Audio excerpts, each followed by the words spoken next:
But ನಮಗೆ maintain ಮಾಡೋದಕ್ಕೆ easy ಅನ್ನೋದಕ್ಕೆ ನಾವು ಹೈ ಡೆನ್ಸಿಟಿಗೆ ಹೋಗಿದ್ದೀವಿ. ಈಗ ನಾನು ಇಲ್ಲಿ ಕಟ್ ಮಾಡಿದೆ ಅಂದ್ರೆ ಈ ನೋಟ್ಸ್ ಹೊಸ ಚಿಗುರು ಬಂದು ಓಕೆ ಇಮಿಡಿಯೇಟ್ ಫ್ಲವರಿಂಗ್ ಬರುತ್ತೆ. 3 ವರ್ಷದ ತನಕ ಬೇಕಾಗತ್ತೆ, ಅದಾದ್ಮೇಲೆ ಅದನ್ನು ಬೇಕಾಗಲ್ಲ. 3 ವರ್ಷದ ತನಕ ಬೇಕಾಗತ್ತೆ, ಅದಾದ್ಮೇಲೆ ಅದನ್ನು ಬೇಕಾಗಲ್ಲ. ಸರ್, ಈಗ ಹಿಂದಿನ ವಿಡಿಯೋದಲ್ಲಿ ನನಗೆ ನಿಮ್ಮ ತೋಟದ್ದು ನರ್ಸರಿ ಬಗ್ಗೆ ನನಗೆ ಪರಿಚಯ ಮಾಡಿಸ್ಕೊಟ್ರಿ.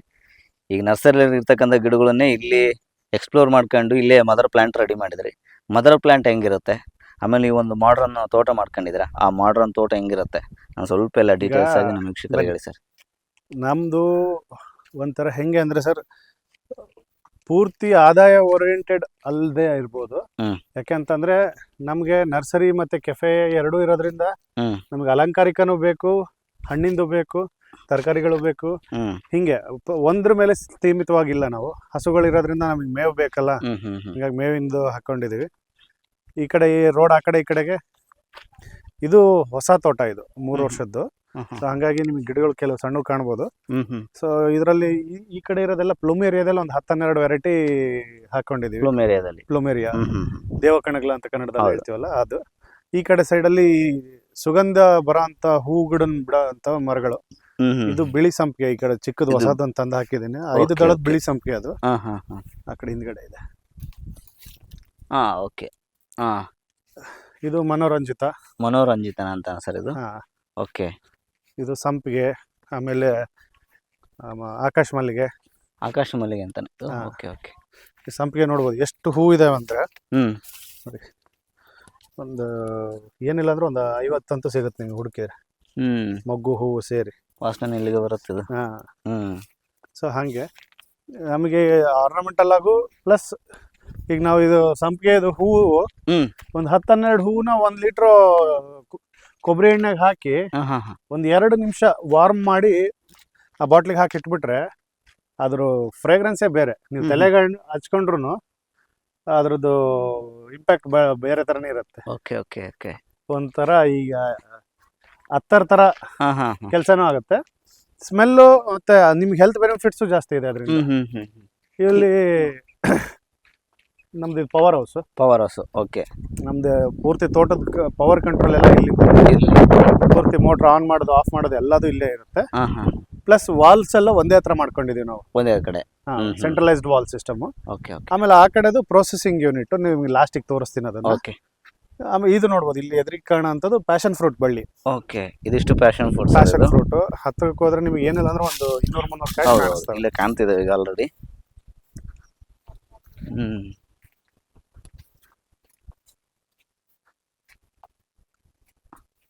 ಅಲ್ಲೇ ಹಣ್ಣು ಆಗಿದೆ ಸರ್ ಅಲ್ಲೇ. ಇಲ್ಲ, ಕೆಲವು ಪ್ರೀಮೆಚ್ಯೂರ್, ಸ್ವಲ್ಪ ಮಳೆ ಕಮ್ಮಿ ಆಗಿರೋದ್ರಿಂದ ನೀರು ನಿನ್ನೆ ಬಿಟ್ಟಿವಿ ಮತ್ತೆ ಹಂಗೆ ಸ್ವಲ್ಪ. ಜೊತೆಗೆ ಕೃಷಿ ಹೊಂಡನ ಸರ್ ಇದು? ಕೃಷಿ ಹೊಂಡ. ಎಷ್ಟು ಸರ್ ಇದು ಅಡಿ? ಇದು 21 metre by 21 metre. 21 3 metre depth. 3 metre depth. ತಂದ್ರು 12-13 ಅಡಿ ಇರುತ್ತದು, ಹೊರಗಡೆ ಹಾಕಿರೋ ಮಣ್ಣು ಎಲ್ಲ ಸೇರಿ. ಈಗ ಇದರಲ್ಲಿ ಮತ್ಸ್ಯ ಕೃಷಿ ಮಾಡ್ಬೇಕು ಅಂತ. ಮತ್ಸ್ಯ ಕೃಷಿ. Okay okay. ಮೀನು ಸಾಕಾಣಿಕೆ. ಇದರಲ್ಲಿ ಮನೆಗೆ ಬೇಕಾಗಿರೋ ತರಕಾರಿಗಳನ್ನೆಲ್ಲ ಗ್ರೋ ಬ್ಯಾಗ್ ಅಲ್ಲೇ ಬೆಳ್ಕೊಳ್ತಿದೀವಿ. Okay okay. ನೆಲ ಇದೆ, ಯಾಕೆ ಗ್ರೋ ಬ್ಯಾಗ್ ಅನ್ಕೋಬಹುದು ನೀವು. ಬಟ್ ಮನೆಗೆ ಬೇಕಾಗಿರೋದನ್ನ ಬೆಳೆಯೋದಕ್ಕೆ ಅಗೇನ್ ನಾವು ಸ್ವಲ್ಪಕ್ಕೆ ಟ್ರಾಕ್ಟರ್ ಓಡಿಸೋದಕ್ಕಾಗ್ಲಿ ಅಥವಾ ಎತ್ತಿನ ಬೇಸಾಯಕ್ಕಾಗ್ಲಿ ಮಾಡೋದ್ ಕಷ್ಟ. ಯಾಕಂದ್ರೆ ನಮ್ ನೆಲಗಳು ಸ್ವಲ್ಪ ಫಲವತ್ತಿರೋದ್ರಿಂದ ಸ್ವಲ್ಪ ಕಳೆ ಜಾಸ್ತಿ. ಅದೇ ಹಂಗಾಗಿ ನಾವೇನ್ ಮಾಡಿದ್ವಿ, ಗ್ರೋ ಬ್ಯಾಗ್ ಮಾಡ್ಲಿಕ್ಕೆ ಹೋಗ್ಬಿಟ್ಟಿದೀವಿ. ಇದು ನಿನ್ನೆ ಮತ್ತೆ ಹೊಸದಾಗ ಈಗ ಒಂದು 3-4 ದಿವಸ ಆಯ್ತಲ್ಲ ಸೋಯಿಂಗ್ ಆಗಿ. ಸೊ ಹಂಗಾಗಿ ಈ ಗ್ರೋ ಬ್ಯಾಗ್ ಎಲ್ಲ ಬೆಳ್ಕೊಂಡ್ ಗ್ರೋ ಬ್ಯಾಗ್ ಅಲ್ಲೇ ಎಲ್ಲ ತರಕಾರಿಗಳು ನೋಡ್ಬೋದು. ಇಲ್ಲಿ ನೋಡ್ರಿ, ಇದು ಜವಳಿಕಾಯ್ದು ಒಂದ್ 5 ಗುಣಿ ಹಾಕಿರ್ತೀವಿ. ಅದ್ರಲ್ಲಿ ಹೆಲ್ತಿ ಯಾವ ಬರ್ತಾವ ಒಂದ್ 2-3 ಗಿಡ ಬಿಟ್ಕೊಂಡು ಉಳಿದಿದ್ದನ್ನ ತೆಗಿಯೋದು. ಸೊ ತಿನ್ನಿಂಗ್ ಅಂತ ಅದು ಟೆಕ್ನಾಲಜಿ. ತಿನ್ನಿಂಗ್ ಅಂದ್ರೆ ನಾವು, ಯಾಕಂದ್ರೆ ಈಗ ನೋಡಿ, ಒಂದು ಗ್ರೋ ಬ್ಯಾಗ್ ಅಲ್ಲಿ ಬೆಳಿತೀವಿ ಅಂದಾಗ ಅದು 45 ದಿವಸದ್ದು ಅದು ಶ್ರಮ. ಆ 45 ದಿವಸದ ಶ್ರಮ 10 ದಿವಸ ಆದ್ಮೇಲೆ ಗೊತ್ತಾಗುತ್ತೆ ನಿಮಗೆ ಅದು ಶ್ರಮ ಆಗತ್ತಾ ಇಲ್ಲ ಅಂತ. ಆ 10 ದಿವಸ ವೇಸ್ಟ್ ಆಗ್ಬಾರ್ದು ಅಂದ್ರೆ 2-3 ಬೀಜ ಎಕ್ಸ್ಟ್ರಾ ಹಾಕ್ಬೇಕು.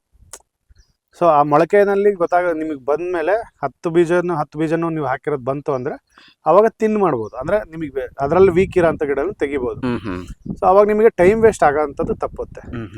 ಹಂಗೆ ಯಾವ ತರ ಮಾಡ್ಕೊಂಡು ಬರೀ ಮಣ್ಣೊಂದ ಇರ್ತದೆ ಅಥವಾ ಏನಾದ್ರು? ಮಣ್ಣು, ದನದ ಗೊಬ್ಬರ ಮತ್ತೆ ಕೋಕೋಪಿಟ್ 3 1 ಪ್ರಮಾಣ. ಒಂದು ಪ್ರಮಾಣ. Okay okay okay.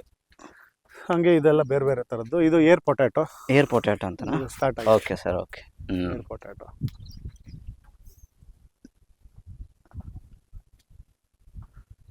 ಸುತ್ತಲುಗೂ ಆ ಕಡೆ ಸೈಡ್ ಸುತ್ತಲುಗೂ ಎಲ್ಲ ದಾಸವಾಳ, ಕಣಗ್ಲ, ಈ ತರ ಮನೆಗೆ ಪೂಜೆಗೆ ಬೇಕಾಗಂತ ಹೂಗಳನ್ನ ಹಾಕೊಂಡಿದ್ವಿ. ಬನ್ನಿ ತೋಟಕ್ಕೆ ಹೋಗೋಣ. ಓಕೆ ಬನ್ನಿ ಸರ್. ಇದು ಎಷ್ಟು ಎಕರೆ ಇದೆ ಸರ್ ಟೋಟಲ್ ಆಗಿ? ಇಲ್ಲಿ 5.5 ಎಕರೆ ಇದೆ. 5.5 ಎಕರೆ. ಹಾ. ಹಾಂ. ಈಗ 5.5 ಎಕರೆ ಇಲ್ಲಿ ಏನು ನೀವು ಮದರ್ ಪ್ಲಾಂಟ್ ಮಾಡ್ಕೊಂಡಿರ್ತೀರ, ಅಲ್ಲೇ ನರ್ಸರಿಯಲ್ಲಿ ನೀವು ಹೌದೌದು ಮಾಡ್ತೀರಾ? ಇಲ್ಲಿ ಬೆಳೆಯೋ ಪ್ರೊಡ್ಯೂಸ್ನು ತೋಟದಲ್ಲಿ ಮತ್ತೆ ನಮ್ಮ ನರ್ಸರಿನಲ್ಲಿ ಕೆಫೆನಲ್ಲೇ ಮಾರ್ತೀವಿ. ಜೊತೆಗೆ ಪ್ರೊಸೆಸಿಂಗ್ ಮಾಡೋ ಅಂಥವು ಇದ್ದಾಗ ಪ್ರೊಸೆಸಿಂಗ್ ಮಾಡೋಕ್ಕೋಸ್ಕರ ಸೋಲಾರ್ ಡ್ರೈಯರು ಮತ್ತು ಪ್ರೊಸೆಸಿಂಗ್ ಯೂನಿಟ್ ಇದೆ. ಓಕೆ, ಸೋಲಾರ್ ಡ್ರೈಯರ್ ಇಲ್ಲೇ ಇದು ಮಾಡ್ಬಿಡ್ತೀರಾ? ಈಗ ಮದರ್ ಪ್ಲಾಂಟ್ ಮೇನ್ ಏನೇನಿದೆ ಸರ್ ಇಲ್ಲಿ? ಮದರ್ ಪ್ಲಾಂಟ್ಸು ತೋರಿಸ್ತೀನಿ ನಿಮಗೆ. Okay. ಇದು ನೋಡ್ಬೋದು, ಇಲ್ಲಿ ಜೈವಿಕ ನಿಯಂತ್ರಣ, ಕೀಟ ನಿಯಂತ್ರಣ ಮಾಡೋ ಅಂಥದ್ದು ಫ್ರೂಟ್ ಫ್ಲೈ ಟ್ರ್ಯಾಪ್. ಇದು ಓಕೆ. ನೀರು ಬತ್ತಿದೆ, ಬಟ್ ನೋಡ್ರಿ ಎಷ್ಟು ಹುಳ ಸತ್ತಿದಾವೆ. ಹೌದು. ಏನಿಲ್ಲ ಅಂದರೂ ಒಂದು 300ರಿಂದ 400 ಇನ್ನೂ ಒಂದು ಜೀವಂತವಾಗಿದೆ ನೋಡ್ರಿ ಇಲ್ಲಿ. ಹೌದು, ಓಡಾಡ್ತಿದೆ. ಗಂಡು ಹುಳುಗಳು ಸತ್ತೋಯ್ತು ಅಂದ್ರೆ ಅದ್ರ ಪ್ರಮಾಣ ಕಮ್ಮಿ ಆಗುತ್ತೆ.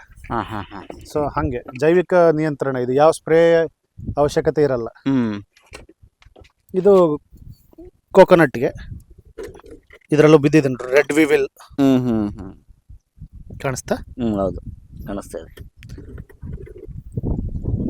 ಓ, ಈ ಥರ ಈಗ ಬೇರೆ ಕಡೆ ಎಲ್ಲ ಬಕೆಟ್ ಎಲ್ಲ ಮಾಡಿ ಇದು ಮಾಡ್ತಾರೆ, ನೀವು ಈ ಥರ ರೆಡಿ ಮಾಡು. ಈಗ ನಾವು ಅಂಗಡಿಯಿಂದ ಖರೀದಿ ಮಾಡ್ಕೊಂಡೇ ಬರ್ಬೇಕು ಅಂತೇನಿಲ್ಲ. ಈಗ ಫ್ಲೈ ಟ್ರಾಪ್ ನೋಡ್ಸಿದ್ರಲ್ಲ, ಇಲ್ಲಿ ನೋಡ್ರಿ ನಾವು ಜುಗಾಡ್ ಮಾಡಿರೋ ಫ್ರೀಯಾಗಿ ಸಿಗೋ ಬಾಟ್ಲ್ ಇದು. ಇಲ್ಲಿ ಒಳಗೆ ಕಾಣಿಸ್ತದ ನೋಡ್ರಿ ಹುಳ. ಹೌದು ನೋಡ್ರಿ ಎಷ್ಟು ಸತ್ತಾವಿದ್ರೆ. ಎಲ್ಲ ದೇಶಿ ಜುಗಾಡಲ್ಲೇ ಮಾಡ್ಕೊಂಡ್ರೆ. ಈಗ ನಿಮಗೆ ಈ ಕಡೆ ಕಾಣೋಂಥದ್ದು ಅಲ್ಫಾನ್ಸೋ ಮ್ಯಾಂಗೋ. ಅಲ್ಫಾನ್ಸೋ ಮ್ಯಾಂಗೋನಾ ಸರ್ ಇದು? 2.5 ವರ್ಷದ ತೋಟ. ಸೊ ಈ ವರ್ಷ ಫ್ರೂಟಿಂಗ್ ಬಂದಿದೆ. ಆಮೇಲೆ ಇದು ಏನಿದೆ ಸರ್ ಇದು ತೋಟ? ಪ್ಲಾಂಟೇಶನ್ ಸೈಜ್ ಏನಿದೆ sir? Mango to plant 8 feet ಇದೆ. ರೋ ಟು ರೋ 15 ಫೀಟ್ ಇದೆ. ಸೊ 8x15 ಮಾಡಿರೋಂಥದ್ದು. ಈಗ ಇಲ್ಲಿ ನಾನು ಸ್ಟಾರ್ಟಿಂಗ್ ಅಲ್ಲಿ ಗಿಡ ಚಿಕ್ಕದಿದ್ದರಿಂದ 2 ವರ್ಷ ಬಾಳೆ ಹಾಕೊಂಡಿದ್ವಿ. ಈ ಸತಿ ಬಾಳೆ ತೆಗೆಯುವಂಥದ್ದು ಸರ್. ಓಕೆ. ಗಿಡದಿಂದ ಗಿಡಕ್ಕೆ ಎಷ್ಟು 15 ಇದೆಯಾ ಸರ್? ಸಾಲಿಂದ ಸಾಲಿಗೆ 15, ಗಿಡದಿಂದ ಗಿಡಕ್ಕೆ 8. ಈಗ ಅಂತರ ಕಡಿಮೆ ಆಗುತ್ತಲ್ಲ ಸರ್ ಅದು? ಇದು high density. Okay. Ultra high density ಅಂದ್ರೆ ಇನ್ನೂ ಹತ್ರ ಮಾಡ್ತೀವಿ. 3 ಅಡಿ 4 ಅಡಿ ಅಥವಾ 4 ಅಡಿ 4 ಅಡಿ 4 ಅಡಿ 6 ಅಡಿ 6 ಅಡಿ 6 ಅಡಿ ಈ ತರದನ್ನು ಮಾಡೋಂಥದ್ದಿದೆ. ಅದು ಅಲ್ಟ್ರಾ ಹೈ ಡೆನ್ಸಿಟಿ. ಅಲ್ಲಿ ಒಂದು ಗಿಡಕ್ಕೆ 2ರಿಂದ 4 kg ಅಷ್ಟೇ ಬಿಟ್ರು ಸಾಕು ಅಂತವೆ. ಬಟ್ ಈ ಸೈಜ್ ಅಲ್ಲಿ ನಾವು 20ರಿಂದ 25 kg ಬರಬೇಕು. ಸೊ ದೊಡ್ಡ ಮರಗಳಲ್ಲಿ ಜಾಸ್ತಿ ಬರುತ್ತೆ. ಇದು ಏನಕ್ಕೆ ಅಂತ ಅಂದ್ರೆ, ನಮಗೆ ಕೆನೋಪಿ ಮೇಂಟೈನ್ ಮಾಡಿದಾಗ ಕಾಯಿಗೆ ಬ್ಯಾಗ್ ಮಾಡೋ ಅಂಥದ್ದಾಗಿರ್ಬೋದು, ಅಥವಾ ಈಗ ಯಾವುದಾದ್ರೂ ಸ್ಪ್ರೇ ಮಾಡೋ ಅಂಥದ್ದಾಗಿರ್ಬೋದು, ಅಥವಾ ಹಾರ್ವೆಸ್ಟ್ ಮಾಡೋದಕ್ಕೆ ಲೇಬರ್ ಆಗಿರ್ಬೋದು, ಭಾಳ ಕಡಿಮೆ ಆಗುತ್ತೆ. ಸೊ ಹಾಗಾಗಿ ನಾವು ಹೈ ಡೆನ್ಸಿಟಿಗೆ ಹೋದರೆ ಕ್ವಾಲಿಟಿ ಸ್ಟ್ಯಾಂಡರ್ಡ್, ಈಗ ಸೋ ಕಾಲ್ಡ್ ಇಂಟರ್ನ್ಯಾಷನಲ್ ಸ್ಟ್ಯಾಂಡರ್ಡ್ ಫ್ರೂಟ್ನ ನಾವು ಬೆಳೆಯೋಕ್ಕೆ ಸಾಧ್ಯ ಆಗುತ್ತೆ. ಬಟ್ ನನಗೆ ಅದರಲ್ಲಿ ನಂಬಿಕೆ ಇಲ್ಲ. ಬಟ್ ನಮಗೆ ಮೇಂಟೈನ್ ಮಾಡೋದಕ್ಕೆ ಈಸಿ ಅನ್ನೋದಕ್ಕೆ ನಾವು ಹೈ ಡೆನ್ಸಿಟಿಗೆ ಹೋಗಿದ್ದೀವಿ. ಬಟ್ ನೀವು ಅಗೇನ್ ಇಂಟರ್ನ್ಯಾಷನಲ್ ಸ್ಟ್ಯಾಂಡರ್ಡ್ ಅಥವಾ ಎಕ್ಸ್ಪೋರ್ಟ್ ಕ್ವಾಲಿಟಿ ರೆಡಿ ಮಾಡಬೇಕು ಅಂತ ಅಂದರೆ ಹೈ ಡೆನ್ಸಿಟಿ ಒಳ್ಳೇದು. ಬಟ್ ಇನ್ನೊಂದಿದೆ, ನೀವು ಎಲ್ಲ ವೆರೈಟಿನೂ ಹೈ ಡೆನ್ಸಿಟಿ ಮಾಡ್ಬೋದಾ? ಆಗಲ್ಲ. ಅದು ಭಾಳ ಇಂಪಾರ್ಟೆಂಟ್. ಓಕೆ. ಸೊ ಅದು ನೀವು ನೋಡ್ಕೋಬೇಕು. ಕೆಲವು ವೆರೈಟಿಗಳು ಹೈ ಡೆನ್ಸಿಟಿಗೆ ಆಗುತ್ತೆ, ಕೆಲವು ಆಗಲ್ಲ ಹೈ ಡೆನ್ಸಿಟಿಗೆ. ಈಗ ನೀವೇನು ಹೈ ಡೆನ್ಸಿಟಿ ಮಾಡ್ಸಿದ್ರಿ ಅಂದ್ರಲ್ಲ, ಈಗ ಮೇಂಟೆನೆನ್ಸ್ ಯಾವ ತರ ಮಾಡ್ಕೋಬೇಕು ನಾನು? ಯಾಕಂದ್ರೆ ಈಗ ಪ್ರೂನಿಂಗ್ ಮಾಡ್ಕೊಳ್ಳೇಬೇಕು ನಾನು. ಪ್ರೂನಿಂಗ್ ಹಂಗೆ ಬಿಟ್ರೆ ಏನಾಗುತ್ತೆ? ಆಗಸ್ಟ್ ತಿಂಗಳಲ್ಲಿ ಯೂಶಲಿ ಪ್ರೂನಿಂಗ್ ಮಾಡ್ತೀವಿ. ಓಕೆ. ಸೊ ಮುಂದಿನ ತಿಂಗಳು ನಾವು ಪ್ರೂನಿಂಗ್ ಮಾಡೋಂಥದ್ದು. ಮುಂದಿನ ತಿಂಗಳಲ್ಲಿ ಪ್ರೂನಿಂಗ್ ಮಾಡ್ತೀವಿ. ಆವಾಗ ಏನಾಗುತ್ತೆ, ಬಿಸಿಲು ನೋಡ್ಕೋಬೇಕು. ಪ್ರೂನಿಂಗ್ ಮಾಡುವಾಗ ಸ್ವಲ್ಪ ವಾತಾವರಣ ಬಿಸಿಲಿರಬೇಕು. ಗಾಯ ಒಣಗೋಕ್ಕೆ 1-2 ದಿವಸ ಟೈಮ್ ಬೇಕಾಗುತ್ತೆ. 2-3 ದಿವಸ ಮಳೆ ಬರಲ್ಲ ಅನ್ನೋಂಥ ವಾತಾವರಣ ನೋಡ್ಕೊಂಡು ಪ್ರೂನಿಂಗ್ ಮಾಡ್ತೀವಿ. ಎಷ್ಟು ಅಡಿವರೆಗೂ ನಾನು ಬಿಡಬೇಕಾಗತ್ತೆ ಇದನ್ನ? ನೋಡಿ, ಈಗ ಇದೇ ಗಿಡನ ನಾನು ಪ್ರೂನ್ ಮಾಡೋದಾದ್ರೆ, ಈಗ ನಮಗೆ ಈ ಗಿಡದಿಂದ 8 ಅಡಿ ಇದೆ. ಆಲ್ಮೋಸ್ಟ್ ಕ್ಲೋಸ್ ಇದೆ. ಹೌದು, ಕ್ಲೋಸ್ ಇದೆ. ನೆಕ್ಸ್ಟ್ ಇಯರ್ಗೆ ಅದನ್ನ ನಾವು ಕಟ್ ಮಾಡಿದ್ರೆ ಎಷ್ಟು ಉದ್ದ ಬೆಳೆಯಕ್ ಸಾಧ್ಯ? ಇಷ್ಟು ಉದ್ದ ಬೆಳೆಯಕ್ ಸಾಧ್ಯ. ಹೌದು. ಸೊ ಆ ಬಫರ್ ಝೋನ್ ನೋಡ್ಕೊಂಡು ಕಟ್ ಮಾಡ್ಬೇಕು. ಸೊ ಈಗ ಇದನ್ನ ನಾನು ಇಲ್ಲಿ ಕಟ್ ಮಾಡ್ತೀನಿ. ಓಕೆ. ಆಮೇಲೆ hard wood, semi hard wood, ಆಮೇಲೆ ಸಾಫ್ಟ್ ವುಡ್. ಓಕೆ. ಇದು ಸಾಫ್ಟ್ ವುಡ್. ಇದು ಹಾರ್ಡ್ ವುಡ್. ಓಕೆ. ಇದು semi hard wood. Semi hard wood cut ಮಾಡ್ಬೇಕು ಯಾವಾಗ್ಲೂ. ಓಕೆ. ಆ ತರ. ಅಂದ್ರೆ ಇಲ್ಲಿಂದ ಒಂದು 1.5-2 ಅಡಿಗೆ ನಾವು ಬಿಟ್ಟು ಕಟ್ ಇಲ್ಲ ಮಾಡ್ಬೇಕು. ಈಗ ನಿಮ್ಗೆ ಎಳೆ ಕೆಲವು ತುಂಬಾ ಉದ್ದನೂ ಹೋಗಿರ್ತವೆ, ಓಕೆ. ಸೊ ಅದನ್ನ ನೋಡ್ಕೋಬೇಕು. ಸೆಮಿ ಹಾರ್ಡ್ ವುಡ್ ಇರೋ ಅಂತದನ್ನ ನೋಡ್ಕೊಂಡೆ ಕಟಿಂಗ್ ಮಾಡ್ಬೇಕು. ಇಲ್ಲ ಅಂದ್ರೆ ಏನಾಗುತ್ತೆ, ಹಾರ್ಡ್ ಪ್ರೂನಿಂಗ್ ಅಂತ ಆಗುತ್ತೆ. Hard pruning. ಹಾರ್ಡ್ ಪ್ರೂನಿಂಗ್ ಮಾಡಿದಾಗ ಏನಾಗುತ್ತೆ, ಇಳುವರಿ ಆ ವರ್ಷ ಬರ್ದೇ ಇರೋಂತ ಚಾನ್ಸಸ್ ಇರುತ್ತೆ. Okay okay. ಸೊ ಹಿಂಗಾಗತ್ತೆ. ಈಗ ನಾನು ಇಲ್ಲಿ ನಾನು ಕಟ್ ಮಾಡ್ಬಿಟ್ಟೆಪ್ಪ, ನಾನು ಇಲ್ಲಿ ಕಟ್ ಮಾಡ್ಬಿಟ್ಟೆ ಅಂದ್ರೆ ನನಗೆ ಬೆಳವಣಿಗೆ ಇರಲ್ಲ ಸರ್ ಈಗ. ಅಲ್ಲಲ್ಲ, ಅಲ್ಲಿ ಇದಲ್ಲ, ಇದು ಹಾರ್ಡ್ ವುಡ್. ಇದು ಹಾರ್ಡ್ ವುಡ್. ಓಕೆ, ಇದನ್ನ ಕಟ್ ಹಾರ್ಡ್ ಮಾಡ್ಬಿಟ್ರೆ ವುಡ್ ಕಟ್ ಮಾಡಿದಾಗ ನಿಮಗೆ ಆ ವರ್ಷ ಬರ್ದೇ ಇರೋಂತ ಚಾನ್ಸಸ್ ಇರುತ್ತೆ. ಬಟ್ ಸೆಮಿ ಹಾರ್ಡ್ ವುಡ್ ಮಾಡಿದಾಗ ಇಲ್ಲಿ ನೋಡಿ ನೋಟ್ಸ್ ಕಾಣುತ್ತೆ ನಿಮಗೆ. ಹೌದು, ಈ ನೋಟ್ಸ್ ಕಾಣ್ತಾ ಇದೆಯಾ? ಈಗ ನಾನು ಇಲ್ಲಿ ಕಟ್ ಮಾಡಿದೆ ಅಂದ್ರೆ ಈ ನೋಟ್ಸ್ ಹೊಸ ಚಿಗುರು ಬಂದು ಓಕೆ ಇಮಿಡಿಯೇಟ್ ಫ್ಲವರಿಂಗ್ ಬರುತ್ತೆ. ಬಟ್ ಇಲ್ಲಿಗಾದ್ರೆ ನಿಮಗೆ ಹೊಸದಾಗ ಒಂದು ಬ್ರಾಂಚ್ ಬಂದು ಅದ್ರ ಮೇಲೆ ಇನ್ನ ಬರಬೇಕು. ಸೊ ಹಂಗೆ. Okay okay. ಆಮೇಲೆ ನಾನು ನೆಕ್ಸ್ಟ್ ಬರ್ತಾ ಇಷ್ಟು ಕಟ್ ಮಾಡ್ಕೊಂತ ಹೋಗ್ಬೋದಾ ಇವನ್ನ? ಈ ತರ ಸೆಮಿ ಹಾರ್ಡ್ ವುಡ್ ಕಟ್ ಮಾಡ್ಬೇಕು ಇಲ್ಲಿ. Okay okay okay. ಇದನ್ನ ಈ ತರ ಮೇಂಟೆನೆನ್ಸ್ ಮಾಡ್ಕೊಂಡು ಮಾಡ್ತಾ ಹೋಗೋದು. ಒಂದ್ ಎಕರೆಗೆ ಎಷ್ಟು ಗಿಡಗಳು ಕೂರ್ತವೆ ಸರ್? ಈಗ ನೋಡಿ ನಾವು 8x15 ಹಾಕಿರೋದ್ರಿಂದ ನಿಮಗೆ ಒಂದು 250 ಗಿಡ ಕೂತಿದೆ. 250 ಗಿಡಗಳು ಕೂರ್ತವೆ. Okay okay okay. ಈಗ ಇದು ಮೇಂಟೆನೆನ್ಸ್ ಮತ್ತೇನಿರುತ್ತೆ ಸರ್ ಇದ್ರಾಗೆ? ಸರ್ ಮೇಜರ್ ಆಗಿ ಮಾವು 3 ವರ್ಷದ ತನಕ ಜನರಲ್ ಆಗಿ ನಾವು ಬೆಳೆಯುವಂತ ಮಾವಲ್ಲಿ ಏನಾಗುತ್ತೆ, 3 ವರ್ಷದ ತನಕ ನೀರ್ ಹಾಕಿ ಬೆಳೆಸ್ಬೇಕು. ಅದಾದ್ಮೇಲೆ ಅದು ನಿಮ್ಮನ್ನ ಬೆಳೆಸುತ್ತೆ. ಬಟ್ ಹೈ ಡೆನ್ಸಿಟಿ ಒಳಗೆ ನಿಮ್ ಕೆಲಸ ಏನು ಅಂದ್ರೆ ಪ್ರೂನಿಂಗ್ ಮಾಡುವಂತದ್ದು ರೈಟ್ ಟೈಮಿಂಗ್ ಮಾಡ್ಬೇಕು. ಓಕೆ. ಆಮೇಲೆ ಮಾರ್ಚ್ ನಂತರ ನೀರನ್ನ ಬಹಳಷ್ಟು ಕಡಿಮೆ ಮಾಡ್ಬೇಕು, ಅಥವಾ ಕೊಡದೇ ಇದ್ರು ಒಳ್ಳೇದೇ. ಒಳ್ಳೇದು. ಯಾಕೆ ಅಂತಂದ್ರೆ ಮಾರ್ಚ್ ನಂತರ ನೀವು ನೀರ್ ಕೊಟ್ರೆ ಹಣ್ಣು ಸ್ವೀಟ್ ಆಗಲ್ಲ ಒಂದು, ಆಮೇಲೆ ಫ್ಲವರ್ ಸೆಟ್ ಆಗಲ್ಲ. ಅಂದ್ರೆ ಈಚ್ ಆಗಿರುತ್ತೆ. ಅವಾಗ ನೀವು ಈಚ್ ಇದ್ದಾಗ ಕೊಟ್ರೆ ಓಕೆ, ಫ್ಲವರ್ ಇದ್ದಾಗ ನೀರ್ ಕೊಟ್ರೆ ಡ್ರಾಪ್ ಆಗ್ಬಿಟ್ಟು. ಎಲ್ಲಿ ತನಕ ನಾನು ನೀರ್ ಕೊಡಬಾರ್ದು ಸರ್? ಅದೇ ನೀವು ಫ್ಲವರ್ ಮಾರ್ಚ್ ಇಂದ ಈಗ ಯೂಶಲಿ ಮಾವಿಗೆ ಮಾರ್ಚ್ ತನಕ ಮಳೆ ಅಲ್ಲೊಂದು ಇಲ್ಲೊಂದು ಆಗತ್ತೆ. ಮಾರ್ಚ್ ನಂತರ ಒಟ್ಟೆ ಮಳೆ ಇರಲ್ಲ. ಹೌದು. ಬಟ್ ಆರ್ಟಿಫಿಷಿಯಲ್ ಆಗಿ ನೀವು ನೀರ್ ಕೊಡ್ತೀರಾ ಅಂದಾದ್ರೆ ಈಚು ಈ ಸೈಜ್ ಆದ್ಮೇಲೆ ನೀರ್ ಕೊಡಿ. ಅದು ಬೇಕು ಅನ್ಸಿ ತೀರಾ ಅವಶ್ಯಕತೆ ಇದ್ರೆ ಮಾತ್ರ. ಟೆಂಪರೇಚರ್ ತುಂಬಾ ಜಾಸ್ತಿ ಇದೆ, ಈಚು ಉದುರ್ತಾ ಇದೆ, ಇಂಥದಿದ್ದಾಗ ಬೇಕಾಗತ್ತೆ. ಈ ನೀರಾವರಿ ವ್ಯವಸ್ಥೆ ಯಾವ ತರ ಮಾಡ್ಕೋಬೇಕು ಸರ್ ನಾವು? ಇದು ಫ್ಲಡ್ ಇರಿಗೇಷನ್ ಮಾಡಿದ್ರೆ better, drip irrigation always best. Drip irrigation always best. 3 ವರ್ಷದ ತನಕ ಬೇಕಾಗತ್ತೆ, ಅದಾದ್ಮೇಲೆ ಅದನ್ನು ಬೇಕಾಗಲ್ಲ 3 ವರ್ಷ ತನಕ. ಬಟ್ ಡ್ರಿಪ್ ಅವಕಾಶ ಇಟ್ಕೊಂಡಿರೋದು ಒಳ್ಳೇದೇ. ಯಾಕಂದ್ರೆ ಸಿವಿಯರ್ ಸಮ್ಮರ್ ಬಂತು ಅಂದಾಗ 1-2 ನೀರ್ ಕೊಡ್ಲೇಬೇಕಾಗತ್ತೆ. ಅಂತ ಟೈಮಲ್ಲಿ ಡ್ರಿಪ್ಪಿನ ಅವಶ್ಯಕತೆ ಇರುತ್ತೆ. ಈಗ ಕಾಮನ್ ಆಗಿ ನನಗೆ ಬರ್ತಕ್ಕಂಥದ್ದಾಗಿರ್ಬೋದು, ಬೇರೆಯವ್ರಿಗೆ ಬರ್ತದೆ, ಎಲ್ಲಿ ತನಕ ನಾನು ಗಿಡಗಳನ್ನ ಕಟ್ ಮಾಡ್ಬೇಕಪ್ಪ ಈ ಐಡೆನ್ಸಿಟಿ ಒಳಗೆ? ಸರ್ ಪ್ರತಿ ವರ್ಷನೂ ಸೀಸನ್ ಮುಗಿದ್ಮೇಲೆ ಮಾಡುವಂಥದ್ದೇ.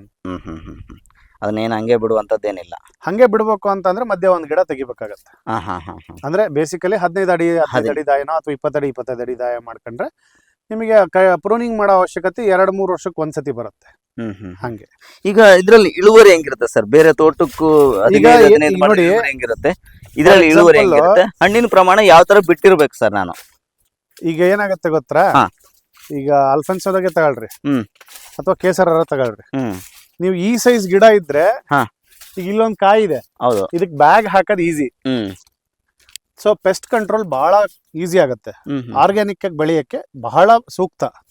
ನೀವು ಅದೇ ದೊಡ್ಡದೊಂದು 30 ಅಡಿನ 20 ಅಡಿನ ಬೆಳೀತು, 20 ಅಡಿನೇ ಅನ್ಕೊಳ್ರಿ. ಪ್ರತಿ ಮಾವಿನ ಮರ ಹತ್ತಿ ನಿಮ್ ತುದಿ ತನಕ ಅಂತೂ ಕೈ ರೀಚ್ ಆಗಲ್ಲ. ಇದ್ರೊಳಗೆ ನೀವು ಎಲ್ಲಿಗಾದ್ರೂ ರೀಚ್ ಮಾಡ್ಬೋದು. ಒಂದ್ ಲ್ಯಾಡರ್ ಹಾಕೊಂಡ್ರೆ ಇನ್ನೂ 3 ಅಡಿ 4 ಅಡಿಗೆ ರೀಚ್ ಆಗ್ಬೋದು. ಹೌದು, ಲ್ಯಾಡರ್ ಹಾಕೊಂಡು ಬ್ಯಾಗ್ ಮಾಡ್ಬೋದು. ಇಲ್ಲಿ ನೀವು 100% ಆಗಿ ಪೆಸ್ಟಿಸೈಡ್ ಫ್ರೀ ಬೆಳೆಯಕ್ ಸಾಧ್ಯ. ಬಟ್ 20 ಅಡಿ ಮೇಲೆ ಅದಕ್ಕೆ ನೀವು ಪೆಸ್ಟಿಸೈಡ್ ಫ್ರೀ ಮಾಡೋದು ಕಷ್ಟ. ಅಟ್ಲೀಸ್ಟ್ ಆರ್ಗ್ಯಾನಿಕ್ ಆರ ಆಗ್ಲಿ ಅಥವಾ ಇನ್ಆರ್ಗ್ಯಾನಿಕ್ ಆರ ಆಗ್ಲಿ ಒಂದ್ ಯಾವ್ದೋ ಪೆಸ್ಟಿಸೈಡ್ ಸ್ಪ್ರೇ ಮಾಡ್ಲೇಬೇಕಾಗತ್ತಲ್ಲ. ಈಗ ಫಾರ್ ಎಕ್ಸಾಂಪಲ್ ಫ್ರೂಟ್ ಫ್ಲೈಗೆನೆ ನಿಮ್ಗೆ ಅಲ್ಲಿ ಫ್ರೂಟ್ ಫ್ಲೈ ಅಟ್ಯಾಕ್ ನಾವು ಅಷ್ಟಿದ್ದೂ ಆಗುತ್ತೆ, ಅದನ್ನ ತೋರಿಸ್ತೀನಿ ನಿಮಗೆ. ಹಂಗಿದ್ದಾಗ ಬ್ಯಾಗಿಂಗ್ ಬಹಳ ಇಂಪಾರ್ಟೆಂಟ್. ಎಷ್ಟು ಅಡಿವರೆಗೂ ನಾನು ಹೈಟ್ ಬೆಳೆಸಬಹುದು ಸರ್? ಅದೇ ಈಗ ನಮ್ದು ಈಗ ನೋಡ್ರಿ, ಇದೇ ನೋಡಿದ್ರೆ ನಿಮ್ಗೆ ಒಂದು 12 ಅಡಿ ತನಕ ಈಗ ಇದೆ. ಹೌದು. ಸೊ ಇದು ಮ್ಯಾಕ್ಸಿಮಮ್. ಇದಕ್ಕಿಂತ ಜಾಸ್ತಿ ಬಿಟ್ಕೊಂಡ್ರೆ ನಮಗೆ ಲ್ಯಾಡ್ರಿಗೂ ಸಿಗಲ್ಲ. ಸೊ ಹಂಗೆ ಈಗ ನಾವು ಪ್ರೂನಿಂಗ್ ಮಾಡಿ ಮತ್ತೆ ವಾಪಸ್ಸು ನೆಕ್ಸ್ಟ್ ಸೀಸನ್ ಇಷ್ಟ ಹೈಟ್ ಬರೋ ತನಕ ಬಿಟ್ಕೊಂಡಿರ್ತೀವಿ. Okay okay. ಈಗ ಎಷ್ಟು ಹೈಟ್ ಬಂದಿದೆಲ್ಲ, ಇಷ್ಟಲ್ಲಿ ಈಗ ನಾನು ಇದನ್ನ ಹಾರ್ಡ್ ವುಡ್ ನಾನು ಎಷ್ಟು ಸೆಮಿ ಹಾರ್ಡ್ ವುಡ್ ಕಟ್ ಮಾಡ್ಬೋದು. ಇಷ್ಟು ಕಟ್ ಮಾಡ್ಕೋಬಹುದಾ ಇದನ್ನ? ಮಾಡ್ಬೋದು. Okay okay. ಇಷ್ಟು ಕಟ್ ಮಾಡ್ಕೊಂಡು ನನಗೆ ಎಷ್ಟು ಹೈಟ್ ನೋಡ್ರಿ, ನೀವು ಇಲ್ಲಿ ಕಟ್ ಮಾಡಿದ್ರೆ ಈ ನೋಡಿಂದ ಇಲ್ಲಿ ಎಲ್ಲ ಹೊಸ ಎಲೆಗಳು ಬರಕ್ ಸ್ಟಾರ್ಟ್ ಆಗುತ್ತೆ. Okay okay okay. ಈ ತರ ಇದು ನೋಡ್ರಿ, ಇಲ್ಲಿ ಲಾಸ್ಟ್ ಟೈಮ್ ಅಲ್ಲಿ ಕಟ್ ಮಾಡಿರೋ ಜಾಗ ಇದ್ರೆ ತೋರಿಸ್ತೀನಿ ತಡ್ರಿ. ಆಮೇಲೆ ತೋರಿಸ್ತೀನಿ. ಲಾಸ್ಟ್ ಟೈಮ್ ಕಟ್ ಮಾಡಿರೋದು. ಓಕೆ. ಸುತ್ತಲೂ ಬ್ರಾಂಚ್ ಔಟ್ ಆಗಿದೆ. ಈಗ ನಾನು ಇಲ್ಲಿ ಕಟ್ ಮಾಡ್ಕೊಂಡ್ಬಿಡೋದ ಇವನ್ನ? ಇಲ್ಲಿಗೆ ಮಾಡ್ಬೋದು. ಇಲ್ಲಿಗೆ ಮಾಡ್ಬೋದಾ? ಈಗ ಬ್ರಾಂಚ್ ಬರಕ್. Okay okay okay. ಕೆಲವು ವೀಕ್ ಬ್ರಾಂಚಸ್ ಇದ್ದವನ್ನ ತೆಗೆದೇ ಬಿಡಬಹುದು. ಈ ಸಾಮಾನ್ಯವಾಗಿ ಈ ಒಂದು ಪದ್ಧತಿ ಒಳಗೆ ರೋಗಗಳು ಯಥೇಚ್ಛವಾಗಿ ಬರೋ ಚಾನ್ಸಸ್ ಇರುತ್ತೆ. ಯಾವ್ಯಾವ ರೋಗಗಳು ಬರ್ಬೋದು ಸರ್ ಇದರಲ್ಲಿ? ಇಲ್ಲ, ಏನಾಗುತ್ತೆ, ರೋಗ ನಿಮಗೆ ಹೈ ಡೆನ್ಸಿಟಿ ಆಗಲಿ ಅಥವಾ ನಾರ್ಮಲ್ ಪ್ಲಾಂಟೇಶನ್ ಆಗಲಿ ಬರೋ ಚಾನ್ಸಸ್ ಇದ್ದೇ ಇರುತ್ತೆ. ಬಟ್ ನೀವು ಅದನ್ನ ಮೇಂಟೈನ್ ಮಾಡೋದು ಇದ್ರೊಳಗೆ ಈಸಿ. ನಿಮಗೆ ದೊಡ್ಡ ಮರ ಆಯ್ತು ಅಂತ ಅಂದ್ರೆ ನಿಮಗೆ ತುದಿ ತನಕ ಹೋಗಿ, ಫಾರ್ ಎಕ್ಸಾಂಪಲ್ ಒಂದೇ ಬ್ರಾಂಚಿಗೆ ಯಾವುದೋ ಒಂದು ಇನ್ಫೆಸ್ಟೇಷನ್ ಆಗಿತ್ತು, ಆ ಬ್ರಾಂಚ್ ಕಟ್ ಮಾಡೋದು ಕಷ್ಟ. ಸೊ ಲೇಬರ್ ಆಗತ್ತೆ ಅದು. ಇದು ನಿಮಗೆ ಪ್ರೂನಿಂಗ್ ಮಾಡ್ಬೇಕಾದ್ರೆ ಒಂದೇ ಸತಿ ನಿಮಗೆ ಲೇಬರ್ ಜಾಸ್ತಿ ಅನ್ಸೋದು. ಹೌದು. ಬಟ್ ಅದ್ರೊಳಗೆ ನಿಮ್ಗೆ ಔಷಧಿ ಹೊಡಿಯಬೇಕಾರೆ, ಪ್ರೂನಿಂಗ್ ಮಾಡಬೇಕಾದ್ರೆ ಎಲ್ಲಾವಾಗೂ ಲೇಬರ್ ಜಾಸ್ತಿ ಅನ್ಸುತ್ತೆ. ಇನ್ನೊಂದು, ಈ ಒಂದು ಹೈ ಡೆನ್ಸಿಟಿ ಒಳಗೆ ನಾನು ಏನ್ ಲಾಭ ನಿರೀಕ್ಷೆ ಮಾಡಬಹುದು? ಖರ್ಚೇನಿರುತ್ತೆ ಇದರಲ್ಲಿ? ಖರ್ಚು ಅಂದ್ರೆ ನಿಮಗೆ ಬೇಸಿಕ್ ಆಗಿ ಪ್ರೂನಿಂಗ್, ಓಕೆ, ಅದು ವರ್ಷಕ್ಕೆ ಒಂದ್ಸತಿ. ಸೀಸನ್ ಮುಗಿದು ಒಂದ್ 2 ತಿಂಗಳು ಆದ್ಮೇಲೆ, ಮಾವಿನ ಸೀಸನ್ ನಿಮಗೆ ಮೇ ಎಂಡು ಜೂನ್ ಫಸ್ಟ್ ವೀಕಿಗೆ ಮುಗಿಯುತ್ತೆ. ಆಗಸ್ಟ್ ಅಲ್ಲಿ ಕಟ್ ಮಾಡ್ಬೋದು. ಫ್ರೂಟ್ ಸೀಸನ್ ಮುಗಿದ ತಕ್ಷಣ ಕಟ್ ಮಾಡಿದ್ರೆ ಏನಾಗುತ್ತೆ, ಗಿಡಕ್ಕೆ ಶಾಕ್ ಆಗುತ್ತೆ. ಅಂದ್ರೆ ಅದು ಇಷ್ಟು ದಿವಸ ಹಣ್ಣನ್ನ ವಾಟೆನ ಬೆಳೆಸೋದಕ್ಕೆ ಶ್ರಮ ಪಟ್ಟಿರುತ್ತೆ, ತನಗೆ ಅದಕ್ಕೆ ರಿಲ್ಯಾಕ್ಸ್ ಆಗಕ್ಕೆ ಟೈಮ್ ಇರಲ್ಲ. ಸೊ ಅದಕ್ಕೊಂದು 2 ತಿಂಗಳು ರಿಲ್ಯಾಕ್ಸ್ ಆಗಕ್ಕೆ ಕೊಟ್ಟು ಆಮೇಲೆ ಪ್ರೂನಿಂಗ್ ಮಾಡಿ. ಇಮಿಡಿಯೇಟ್ ಪ್ರೂನಿಂಗ್ ಮಾಡಿದ್ರೆ ಅಗೇನ್ ಗಿಡ ಒಣಗೋ ಚಾನ್ಸಸ್ ಇದೆಲ್ಲ ಇರುತ್ತೆ. ಸೊ ಆಗ್ಲೇ ಅಲ್ಲಿ ಮಾತಾಡುವಾಗ ನಿಮಗೆ ಲಾಂಗನ್ ತೋರಿಸ್ದೆ. ಸೊ ಇದು ಲಾಂಗನ್ ಅಲ್ಲಿ ರಿವರ್ ಡೈಮಂಡ್ ವೆರೈಟಿ. ಓಕೆ. ನೀವು ಈ ಸತಿ ಫ್ರೂಟಿಂಗ್ ಆಗಿದೆ, ಅಲ್ಲಲ್ಲೇ ಫ್ರೂಟ್ ಸೆಟ್ ಆಗಿದೆ. ಬಟ್ ಗೊಂಚಲು ಹಿಡ್ದಿಲ್ಲ, ಸ್ವಲ್ಪ ನ್ಯೂಟ್ರಿಷನ್ ಕಮ್ಮಿ ಇದೆ. ಯಾಕಂದ್ರೆ ಆ ಏಜಿಗೆ ಅದು ಅಷ್ಟು ಕಾಯಿ ಬಿಡೋದು ಸ್ವಲ್ಪ ಜಾಸ್ತಿನೇ ಅನ್ಸುತ್ತೆ. ಆಕ್ಚುಲಿ ತೆಗಿಬೇಕು ಅದನ್ನ, ತೆಗೆದ್ರೆ ಅದಕ್ಕೆ ಕರೆಕ್ಟಾಗಿ ಆಗುತ್ತೆ. ಈಗ ನಾನು ಈ ಒಂದು ಮಾವಿನ ಹೈ ಡೆನ್ಸಿಟಿ ಒಳಗೆ ಮಾವಿಗೆ ಬರ್ತಕ್ಕಂಥ ರೋಗಗಳನ್ನ ಯಾವ ತರ ಕಂಟ್ರೋಲ್ ಮಾಡ್ಕೋಬಹುದು ಸರ್? ನಾನು ಏನೆಲ್ಲ ಕ್ರಮಗಳನ್ನ ರೋಗಕ್ಕೆ ಯೂಶಲಿ ಮಾವಿಗೆ ಅಷ್ಟೊಂದು ರೋಗ ಬರಲ್ಲ. ಬಂದ್ರು ಆ ಕಡೆಗೆ 1-2 ಗಿಡಕ್ಕೆ ಆಗಿದೆ, ತೋರಿಸ್ತೀನಿ ನಿಮಗೆ. ಯಾವಾಗ ಆಗತ್ತೆ ಅಂತಂದ್ರೆ, ಒಂದು ವಾಟರ್ ಸ್ಟಾಗ್ನೆಂಟ್ ಆದ್ರೆ ಅಥವಾ ವಾಟರ್ ತುಂಬಾ ದಿವಸ ಫ್ಲೋ ಆದ್ರೆ ಆ ಜಾಗದಲ್ಲಿ ರಸ್ಟಿ ಲೀಫ್ ಪ್ರಾಬ್ಲಮ್ ಅಂತ ಬರುತ್ತೆ. ಆಮೇಲೆ ಪೌಡ್ರಿ ಮಿಲ್ಡಿವ್ ಅಂತ ಬರುತ್ತೆ. ಈ ತರದೆಲ್ಲ ಇದೆ, ಅವು ಬರೋದು ಇದೆ. ಬಟ್ ಈ ತರ ಡ್ರೈ ಸ್ಪೆಲ್ ಇದ್ದು ಈ ತರ ಇತ್ತು ಅಂದ್ರೆ ಮಾವಿಗೆ ಬಹಳ ಖುಷಿ ಆಗುತ್ತೆ. ನೀರು ಜಾಸ್ತಿ ಆಗ್ಬಾರ್ದು ಅದಕ್ಕೆ. ಹಂಗೆ ಈಗ ನಾನು 1 ಎಕರೆಗೆ 80 ಗಿಡ ಹಾಕೋದಕ್ಕೂ ಈ ಹೈ ಡೆನ್ಸಿಟಿ ಒಳಗೆ 250 ಗಿಡಗಳನ್ನ ಹಾಕೋದಕ್ಕೂ ಏನ್ ವ್ಯತ್ಯಾಸ ಇರುತ್ತೆ? ಇಳುವರಿ ಯಾವ ತರ ಇರುತ್ತೆ ಸರ್ ಇದರಲ್ಲಿ? ಈಗ ನೀವು ಈಗ 80 ಗಿಡ ಹಾಕಿದಿರಿ, ಒಂದ್ ಗಿಡದಿಂದ ಒಂದು 200 ಕೆಜಿನೋ 300 ಕೆಜಿನೋ ಎಕ್ಸ್ಪೆಕ್ಟ್ ಮಾಡ್ತಿದ್ರಿ. ಹೌದು. ನಾನು ಅದೇ 200 ಕೆಜಿ 300 ಕೆಜಿನ ನಾನು ಇಲ್ಲಿ 1 ಗಿಡದಿಂದ 200 ಕೆಜಿ ನೀವು ಎಕ್ಸ್ಪೆಕ್ಟ್ ಮಾಡ್ತಿದ್ರಲ್ಲ, ನಾನು ಇಲ್ಲಿ 5 ಗಿಡದಿಂದ ಎಕ್ಸ್ಪೆಕ್ಟ್ ಮಾಡ್ತಿದ್ದೀನಿ ಅಷ್ಟೇನೆ. ಬಟ್ ಅಷ್ಟೇ ಸ್ಪೇಸೇ, ಅಷ್ಟೇ ಗಿಡ, ನಂಬರ್ ಆಫ್ ಪ್ಲಾಂಟ್ಸ್ ಜಾಸ್ತಿ. ಬಟ್ ಇಲ್ಲಿ ನನಗೆ ಅಡ್ವಾಂಟೇಜ್ ಏನಂದ್ರೆ ಹಾರ್ವೆಸ್ಟ್ ಮಾಡೋದು ಈಸಿ, ಅವಕ್ಕೆ ಸೈಜ್ ಮೇಂಟೈನ್ ಮಾಡೋದು ಈಸಿ. ಆಮೇಲೆ ಸೈಜ್ ಮೇಂಟೈನ್ ಅಂದ್ರೆ ನಾನು ಯಾವ ತರ ಹೇಳ್ತಿದ್ದೀನಿ ಅಂದ್ರೆ, ಇರ್ರೆಗ್ಯುಲರ್ ಶೇಪ್ ನಿಮಗೆ ಈಚಿದ್ದಾಗಲೇ ಗೊತ್ತಾಗುತ್ತೆ. ಅದು ಮಾರ್ಕೆಟ್ ಸ್ಟ್ಯಾಂಡರ್ಡ್ ಅಲ್ಲ, ಬಟ್ ತಿನ್ನಕ್ಕೆ ಯೋಗ್ಯನೇ. ಹೌದು, ಮಾರ್ಕೆಟ್ ಸ್ಟ್ಯಾಂಡರ್ಡ್ ಅಲ್ಲ. ಸೊ ಅದನ್ನ ನೀವು ರಿಮೂವ್ ಮಾಡ್ಬಿಡ್ಬೋದು. ದೊಡ್ಡ ಮರಗಳಲ್ಲಿ ಅದು ಕಷ್ಟ, ಯಾಕಂದ್ರೆ ಒಳಗಡೆ ಎಲ್ಲ ಇರುತ್ತೆ, ಸಿಗಲ್ಲ. ಅಂದ್ರೆ ಬೇಗ ಕಣ್ಣಿಗೆ ಕಾಣದೇ ಇರೋವಂಥದ್ದು ಆಗಂಥದ್ದು.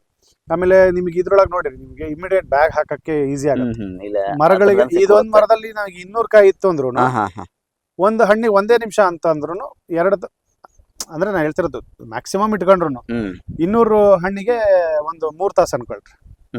ಅಷ್ಟ ಆಗಲ್ಲ, ಜನರಲ್ ಆಗಿ ಹೇಳ್ತೀನಿ. 1 ನಿಮಿಷ ಅಂತ ಕನ್ಸಿಡರ್ ಇಟ್ಕೊಂಡ್ರು 2 ತಾಸಲ್ಲಿ ಅಥವಾ 3 ತಾಸಲ್ಲಿ ನೀವು ಇಡೀ 200 ಹಣ್ಣಿಗೂ ಬ್ಯಾಗ್ ಹಾಕ್ತಿರಿ. ಹೌದೌದು. ಬಟ್ ಅದೇ ದೊಡ್ಡ ಮರದಲ್ಲಿ 200 ಕಾಯಿ ಬಿಟ್ಟಿತ್ತು ಅಂದಾಗ ಆ ಮೂಲೆಗೊಂದು ಅದನ್ನ ಹತ್ತಿ ಏಣಿ ಹತ್ತು ಏಣಿ ಮಾಡಿ 4 ತಾಸು ಆಗುತ್ತೆ. ಲೇಬರ್ ಡಬಲ್ ಆಗುತ್ತೆ. ಓಕೆ. ಅಂದ್ರೆ 4 ತಾಸು ಆಗುತ್ತೆ, 5 ತಾಸು ಆಗುತ್ತೆ. It's A number just for telling. ಅಂದ್ರೆ ಕಂಪ್ಯಾರಿಸನ್ ಆಲ್ಮೋಸ್ಟ್ ಡಬಲ್ ಲೇಬರ್ ಅದಕ್ಕೆ ತಗೊಳುತ್ತೆ. ಇದ್ರಲ್ಲಿ ನಾನು ಏನು ಆದಾಯ ನಿರೀಕ್ಷೆ ಮಾಡಬಹುದು ಸರ್ ಪರ್ ಎಕರ್? ಈಗ ನಿಮಗೆ ಮಾರ್ಕೆಟ್ ವೈಸ್ ಬಿಟ್ಬಿಡಿ, ಅದು ಮಾರ್ಕೆಟ್ ವೈಸ್ ಒಂದ್ಸರಿ ರೇಟ್ ವೈಸ್ ಯಾವಾಗೂ ನಾವು ಕನ್ಸಿಡರ್ ಮಾಡಕ್ ಬರಲ್ಲ. ಈಗ ನಿಮಗೆ ಈ ಒಂದು ಗಿಡದಲ್ಲಿ ನನಗೆ 200 ಕಾಯಿ ಸಿಗ್ಬೋದು. 250 ಗಿಡ ಏನ್ ಸರ್, 250 × 200 50,000 ಕಾಯಿ 250 ಗಿಡಕ್ಕೆ ಬರಬಹುದು. ಓಕೆ, ಒಂದು ಕನ್ಸಿಡರ್, ಒಂದು ಅಂದಾಜು. ನೀವು ಅದರಲ್ಲಿ ಒಂದು 20% ಕಮ್ಮಿನೇ ತಗೊಂಡ್ರು 40,000 ಕಾಯಿ. 40,000 ಕಾಯಿ ಅಂದ್ರೆ ಕೆಜಿ 4 ಅಂದ್ರು 10,000 ಕೆಜಿ. ಹಂಗೆ 50 ರೂಪಾಯಿನೇ ಕನ್ಸಿಡರ್ ಮಾಡಿದ್ರು ನಿಮ್ಗೆ 5 ಲಕ್ಷ ರೂಪಾಯಿ. 5 ಲಕ್ಷ ರೂಪಾಯಿ ಪರ್ ಎಕರ್ ಇದ್ದಂಗೆ. 50 ರೂಪಾಯಿ considering it's A good margin. ನಿಮಗೆ ಯೂಶಲ್ ಆಗಿ ರೈತರಿಗೆ 20 ರಿಂದ 22 ರೂಪಾಯಿ ಸಿಗುತ್ತೆ. ಹೌದು. ಸೊ ಅಲ್ಲಿಗೆ 2 ರಿಂದ 3 ಲಕ್ಷ ರೂಪಾಯಿ ನಿವ್ವಳ ಲಾಭ ಆಗುತ್ತೆ. ಅಂದ್ರೆ ನಿಮ್ ಪ್ರಕಾರ ನಾನು ಹೈ ಡೆನ್ಸಿಟಿ ಒಳಗೆ ಮಾವು ಮಾಡ್ಕೊಂಡ್ರೆ ಲಾಭ ಜಾಸ್ತಿ. ಯಾಕೆ ಅಂತಂದ್ರೆ ನಿಮಗೆ ಕ್ವಾಲಿಟಿ ಫ್ರೂಟ್ ಸಿಗುತ್ತೆ.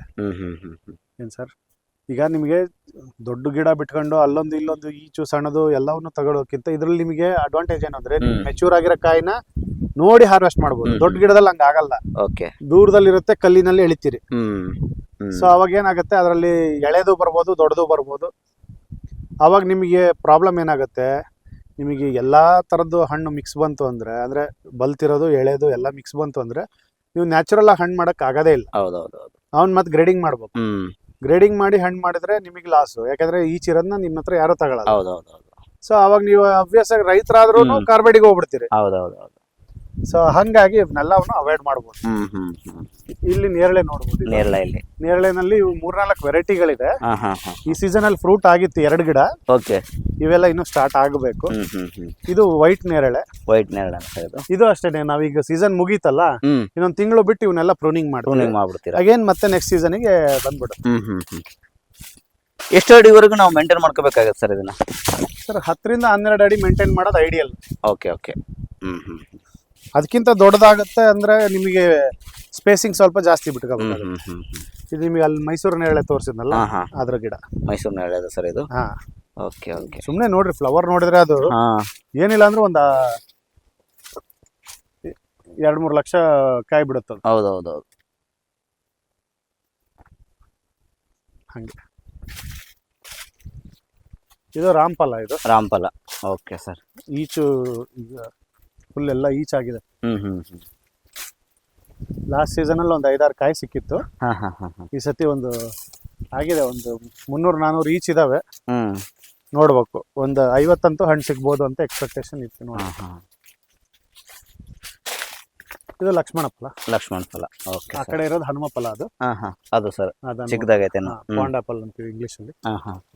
ಅದು ಅಷ್ಟೇ ಲಕ್ಷ್ಮಣ ಫಲ. ಇವೆಲ್ಲ ಸೀತಾಫಲದ ಬೇರೆ ಬೇರೆ ವೆರೈಟಿಗಳು. ಬಳಸಬಹುದು. ಮಾರ್ಕೆಟ್ ಲೆಮನ್ ಅದೊಂದು ಅಡ್ವಾಂಟೇಜ್. ತೆಳು ಸಿಪ್ಪೆ ಬರುತ್ತೆ, ರಸ ಜಾಸ್ತಿ, ಒಳ್ಳೆ ಸೈಜು. ರಸ್ಟಿ ಸ್ಪಾಟ್ ಅಂತ ಇದೆ ನೋಡಿ, ಕೆಳಗಡೆ ಇರಲ್ಲ. ವೀಕೆಂಡ್ ಟ್ರೈನಿಂಗ್ಸ್ ಸ್ಟಾರ್ಟ್ ಮಾಡೋಣ ಅಂತಿದೀವಿ. Training sir. ಓಕೆ. ಯಾವ ತರ ಟ್ರೈನಿಂಗ್ ಕೊಡ್ಬೇಕಂತಿದ್ರಿ ಸರ್? ಟ್ರೈನಿಂಗ್ ಅಂದ್ರೆ ನಾವು ಸುಮ್ಮನೆ ಥಿಯರಾಟಿಕಲ್ ಬುಕ್ ಹಿಡ್ಕೊಂಡು ಆತರ ಏನಿಲ್ಲ.